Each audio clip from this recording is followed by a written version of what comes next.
So the Taoists say, well, you know, the chaos issue, well, you just can't tolerate too much of that. What your body does when it doesn't know what's going on is basically prepare you for anything that might happen. You know, and that's the generalized stress response, and that's associated with massive release of cortisol, and that puts you on alert, and that's great. You're awake and ready, but, you know, a couple of years of that and you're old. Your body just cannot tolerate that level of energy expenditure on a constant basis. It wears you out. It makes you old, fundamentally. So, bored or terrified, those are sort of the extremes of chaos and order, let's say. If you're on the line down the middle, well then you're secure enough so you're not experiencing a level of negative emotion that's intolerable. A little apprehension, that might be a good thing. You know, imagine that you're preparing to meet someone that you're interested in. Well, is the apprehension a good part of that or a bad part? Like, would you do without that? Well, you might if it's like paralyzing you to the point where you can hardly even go through with talking to them. But if it's just part of expectation, that's part of excitement. You know, so when you're on that border between chaos and order, you don't want to be so orderly that you're entirely comfortable. And that's partly because you're asleep then.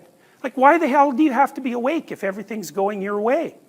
You know, and if you're driving home in your car and nothing is going on, you're kind of not even there. You know, maybe you're thinking about things in the future, but you're certainly not attending in any real deep sense to what's going on around you. And that's because you don't have to. Well, when you're a little apprehensive, well then you're more conscious, you know, and then you're more engaged in reality. And then there's the positive emotions that are associated with that too, which is excitement and enthusiasm and curiosity and hope. And all those things are, in some sense, all those things are worth living for. And part of the reason that the Taoists believe that you should walk the line between chaos and order is because it's at that place where the quality of your existence is high enough so that the problems that we discussed, the existential problems we discussed, are no longer particularly relevant. And you know, you might say, well, what's the meaning of life? And I might say, well, you can't really ask that question linguistically, because there isn't a linguistic answer. Just as the problem itself isn't linguistic, right? Suffering is not the word suffering. Suffering is something that you embody. And meaning is not the word meaning. It's something that happens to you. And so the Taoists would say, well, stand on the line between order and chaos. You can tell when you're there because you're awake and alert and excited and enthusiastic and deep into the moment. And that's a good place to be. And I think the reason that your nervous system does that to you, and this is an evolved issue, is that your brain wants you to be on the line between order and chaos, because that's where dynamic stability is best attained, right? Because your problem is, how do you maintain yourself, right? And then the problem is, how do you maintain yourself optimally? And then the problem is, how do you maintain yourself optimally in a world that continues to transform? And the answer to that isn't, well, you stand still. The answer to that is you transform yourself at the rate that keeps you in sync with the transforming environment. And since we're adapted to transforming environments, there's no reason to assume that when you feel the best about what you're doing, so to speak, there's no reason to assume that that's not exactly where you should be. Why else would you feel like that? Engaged and interested and not plagued by a surfeit of, say, existential problems.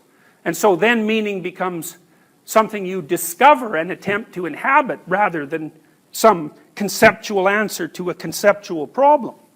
So it's a very interesting idea, and I think the psychophysiological evidence for its validity is quite strong. You know, we talked about how the hypothalamus is constructed, for example. We know that the hypothalamus is concerned with a lot of the basic things that you need to do to survive, so it's always throwing up these little motivated schemes through which you have to view the world. Fine, you have to deal with those, but when you have dealt with them, it defaults to mild exploration, and that's governed by, by pain and by fear and by disgust, because you can't have your exploration be entirely unbridled. But the optimal state of existence looks like something like engaged interest with what's going on without too much apprehension.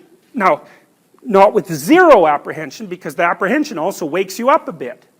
And that's the place where information flow is maximized. That's the place where you become more than you currently are, and that's the place where your description of the world becomes deeper and deeper than the one you already have. So that's the place where you get to have your cake and eat it too. Sufficiently secure, but also engaged in a game that ensures that that security maintains itself across time.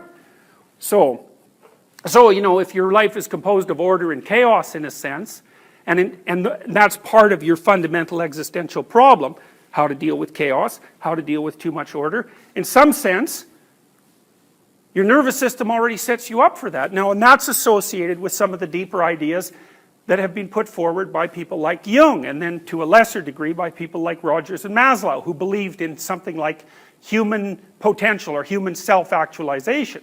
And Jung's idea was a deeper idea than that, was that when you're operating on the border between order and chaos, and you're interested in something, that's when you're where you are. That's when you're there. You're interested in something and you're captivated by it.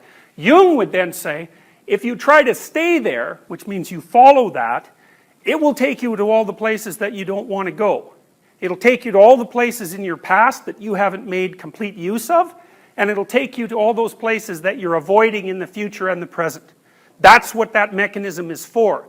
And the reason it'll do that is because with all those experiences that you've had in the past that you've avoided or you haven't made thorough use of, there's still sort of latent world left there. So, you know, you see this with people in their relationships. It's like, say a woman is going out with an abusive guy. She finally drops him. And it's like, boom, next relationship. Oh, look, it's another abusive guy. And then she drops him. And then the next relationship, it's like, it's another abusive guy. And Freud called that the repetition compulsion. But you might think, well, what is missing in her worldview that makes it such that when she acts, she keeps running into the same obstacle? It's like her map isn't correct. And so then you might say, well, if she went back to the first relationship and really dug around in the carcass, so to speak, she might find out what the hell she's missing. One thing might be, well, when exactly do you say no? And how do you say it? You know, because abuse, for example, usually starts out, it rarely starts out that the person is calm and then you end up pounded flat. The fundamental problems of life are existential. It's what to do. The solutions to those problems are not arbitrary. The wisdom traditions of mankind and the profound psychological theories that we've collected over the last 200 years, they converge. You know, one of the things they say is, get your story straight. Another thing they say is, if you're avoiding something that you need to do in order to get to where you're going, quit avoiding it. Because the avoidance will cause you trouble. It'll weaken you, and it'll make the world into a more terrible place. And then the broader sociological, psychological studies, like the ones that were done by people like Solzhenitsyn, who, as you know, isn't generally utilized in a personality class, but he's sort of like a meta Viktor Frankl, as far as I'm concerned. You know, Solzhenitsyn lays out another problem with all of this, which is, well, if you don't do this, if you don't get your story straight, and you don't stop avoiding, well then, well, what's the consequence? And one consequence is, well, you're a miserable thing with a very low quality life, and so you're just going to be tortured by existence, and it's perfectly capable of torturing you beyond your endurance. And that sort of sucks for you. But the next step beyond that is, well, you become the sort of person who isn't really all that positively predisposed to existence. And once you're that sort of person, then anybody who comes along to offer you the opportunity to live inside something rigid and hurt anyone who comes near, you're going to jump on that. Partly because you're afraid, and they offer you security, and partly because you're resentful and bitter and full of hatred, and so you're just waiting for the bloody opportunity to take that out on someone, especially if you can act morally and superior while you're doing it. You know, and you think, well, that's basically what Hitler offered the Germans, and that's basically what Stalin offered the communists. It was an inversion of the order, and anybody who was pathologically resentful had the opportunity to be just as murderous as they wanted to be. And so, you know, the 20th century put towards us a whole variety of problems. One problem was the problem of meaning. You know, Nietzsche sort of announced that at the end of the 19th century. And then the 20th century was, well, what do we do about that? And a lot of it was nihilistic, and a lot of it was totalitarian. And both of those seem to be not so good. You know, and for me, especially in the universities, the nihilism hasn't ended. It's still infested most of the humanities. But the nihilism and the totalitarianism, they are not the only opportunities. They're not the only options. And you know, it is possible for people to pay attention to their lives in such a way that they straighten out. And if you straighten out, man, you get tough and you get useful. And if you're tough and useful, then life isn't so horrible. Or even if it is, you can hack it. You know, because making life not horrible, you'll have limited success with that. But making yourself tough enough so that won't corrupt you, that's a possibility. And then the upside to that is, well, you're not going to be a totalitarian, and you're not going to be nihilistic, and you're not going to be like a primary danger to the structure of the social unit around you. And who knows, maybe it's even better than that. You'll be good for you, that'd be good. You'd be good for your family, that'd be good. You'd be good for your community, that would be good. That's an equilibrated state from the Piagetian perspective, right? You're living so it works for you, it works for your family, it works for your community. God only knows, maybe it even works for the planet. I mean, that would be the hope. Well, that's a pretty good thing to aim at. And the other thing to think about in that regard is, life is hard enough, so you need an adventure. You need an adventure to justify it. Like, it has to be worth it.